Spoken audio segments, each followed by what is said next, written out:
is Norliana binti Ahmad Zamri. My matric number is A1980428. So, today allow me and my group members to present the impacts of old car disposal towards social, environment, and economic in Johor Bahru.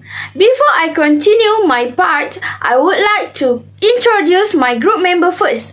From the left in this slide is Nur Aqidah binti Azmi. The second is Ili Nurhanis Izati binti Muhammad Zaini. The third is me. The fourth is Nur Fadila binti Azhar. And the last one is Nur Aisha binti Salim. So, what is socioeconomics? Socioeconomics can define as something that involves society or economy or both. In 1976, Hugo F. Reading said that socioeconomics must have economics and social elements. In the third edition Council Dictionary state that socioeconomics is meant as something related to the society and the economy that involves elements or factors related to the society and economy. This is the graph of the population in Johor in 2019. As we can see that the population in Johor Bahru is the highest, where there are 1.6 million.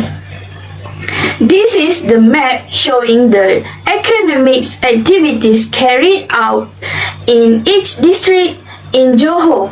So, socio-economic activities in Johor Bahru such as international trade, manufactures like chemical products, plastic, iron, E&E, and also food processing. Besides medicine, there are also factories that produce health care. That's all from me. Thank you. Hi, now is big question about how many vehicles registered and active in that area. We got this table and graph from Transport Statistic Malaysia 2020 report. Due to our choosing region is Johor Bahru, we focus on Johor state. Besides, this report does not reporting amount of land transportation by region. Therefore, accumulated amount of land transportation in Johor state were 3,734,722 in 2019 to 3,770,117 in 2020. We could see from the table and graph that the accumulated increase about 0.95%. From this figure, it showed the number of registered cars in Peninsular Malaysia 2020. For Johor State, the number of registered cars in 2019 were 42,923, while 35,394 in 2020. First table is average daily traffic at Peninsular Malaysia since 2011 until 2020. For Johor Bahru, we had highlighted it with red border. The second table is traffic composition by type of vehicle 2020.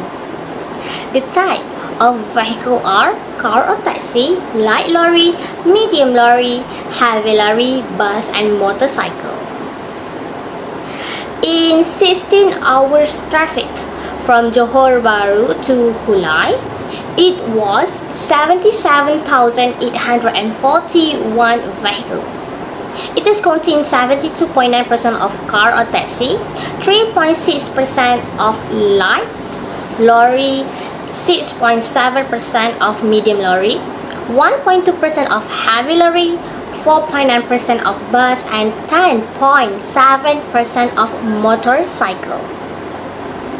From Johor to Endau, it was 12,566 vehicles, 57% of car or taxi, 8% of light lorry, 5.3% of medium lorry, 3.2% heavy lorry, 1.1% of bus, and 25.2% of motorcycle.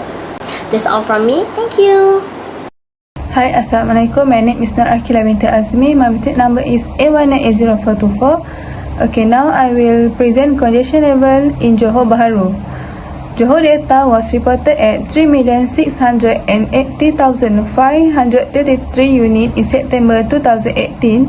This record increased from the previous number of 3,665,522 units for June 2018.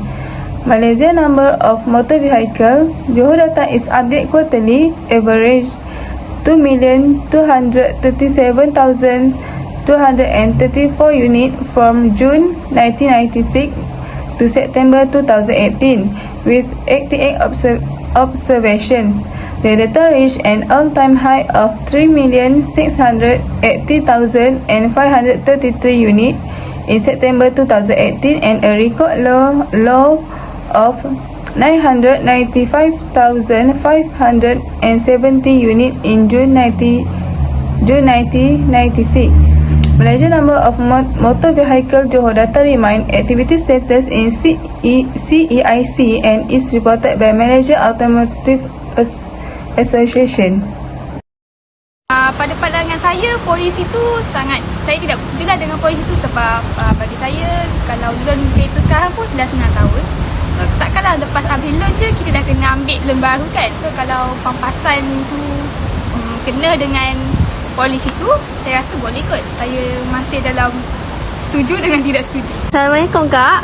Waalaikumsalam. Boleh saya interview akak tak untuk boleh. saya punya kajian? Saya nak tanyakan bagaimanakah penerimaan awam terhadap polisi pelupusan kenderaan yang berusia 10 tahun dari jalan raya di Malaysia? Bagi pendapat saya lah, memang tak patut dihapuskan hari ini kerana kualiti yang pada sekarang kualitinya agak tidak berkualiti lah berbanding kereta yang lama. Boleh jadi saya contoh ni lah kereta mak saya yang dah lama digunakan sampai sekarang boleh berjalan, pergi naik highway semua boleh. Oleh itu saya rasa memang kualiti kereta yang sekarang memang tak bagus lah. Sebab saya tengok kereta abang saya tu pun dah rosak saya tengok. Itulah pendapat saya. Okey. Terima kasih Kak. Assalamualaikum Cik. Boleh saya minta pendapat Cik, bagaimana penerimaan awam terhadap polisi pelupusan kenderaan selama bertahun-tahun dari jalan raya di Malaysia seperti yang dicadangkan oleh pakar? Waalaikumsalam warahmatullahi wabarakatuh. Tak setuju kerana kewangan setiap individu berbeza. Ada individu yang mampu membeli kereta baru namun ada juga yang tidak mampu. Lagi pula kenderaan baru hanyalah kehendak bukannya keperluan. Pada masa ini keperluan adalah keutamaan seperti makanan harian, lagi pula kenderaan lama lebih berkualiti berbanding kenderaan baru pada masa ini. Okey Cik, terima kasih. Assalamualaikum Cik. Boleh saya minta pendapat Cik, bagaimanakah penerimaan awam terhadap polisi pelupusan kenderaan selama bertahun-tahun di jalan raya di Malaysia seperti yang dicadangkan oleh pakar? Okey, Waalaikumsalam. Bagi pendapat saya kurang bersetuju dengan pelupusan kereta-kereta lama ni disebabkan ekonomi di Malaysia sekarang kurang stabil.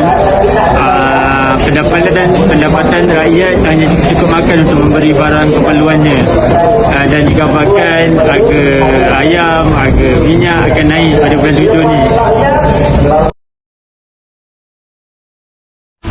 Next, for question E, my answer is no. In my opinion, this policy cannot be implemented within 5 years in Johor State because especially a perfect transport network such as train, public bus, taxi or Grab is needed throughout the country, including in rural areas such as remote villages, so that residents can easily go anywhere without expecting their own vehicle. For example, Kuala Lumpur has a high population density, so they create facilities such as LRT, KTM, MRT and monorail trains, but in Johor, transportation such as train is no longer available. When public transport is not sufficient, it is difficult to reduce traffic congestion because the population still depends on private vehicle to go anywhere.